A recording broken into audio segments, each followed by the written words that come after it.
মাসিক স্যালারি বাবদ কাজ করি, তারপরে 8টা 5টা ডিউটি, আবার 5টার পরে অনেক সময় ওভারটাইম করা লাগে। ওভারটাইম হইলে মাস শেষে যে কত ঘন্টা ওভারটাইম হয় ওটা আবার স্যালারি আমাদের 45,000।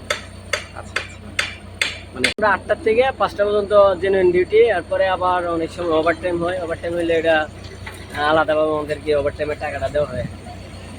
আর ঘন্টা হিসেবে 1 ঘন্টা চললে আপনার 8 থেকে 9 লিটার এরকম খায় আর কি ডিজেল।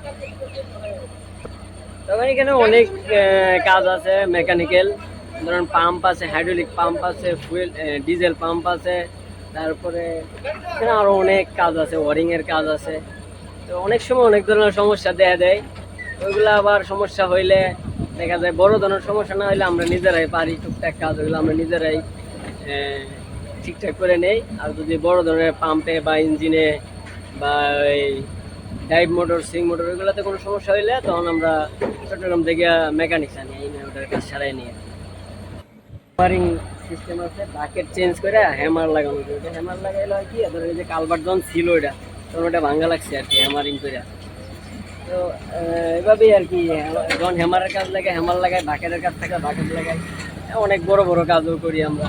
এটা তো ছোটো কাজ, আমরা বড় বড় ওই মেরিন ড্রাইভ রোডে বড় বড় ব্রিজ, তারপর রিটার্নিং ওয়াল, ওগুলোর বক্স কাটি, পাহাড় কেটে রাস্তা কাটি। ইঞ্জিনিয়ার আছে, রাস্তার কাজ করি আমরা। তো ওনারা যেভাবে সাজেশন দেয় ওই কাজ করি আর কি।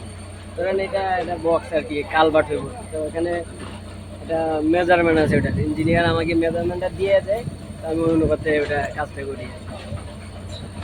এটা আসলে আমাদের শিখতে একটু সময় লাগছে। আমার উস্তাদ আছে, আমি ওনার কাছ থেকে 2 বছর কোর্স করছি, প্রশিক্ষণ নিয়েছিলাম। তো 2 বছর পরে উস্তাদে আমাকে, আমি যখন পরিপক্ষ হয়েছি, পুরো অভিজ্ঞতা এটার উপর অর্জন করতে পারছি, তখন আমার উস্তাদে একটা গাড়ির ব্যবস্থা করে দিয়েছে উস্তাদের কোম্পানিতে, আগে যে কোম্পানিতে ছিলাম ওই কোম্পানিতে।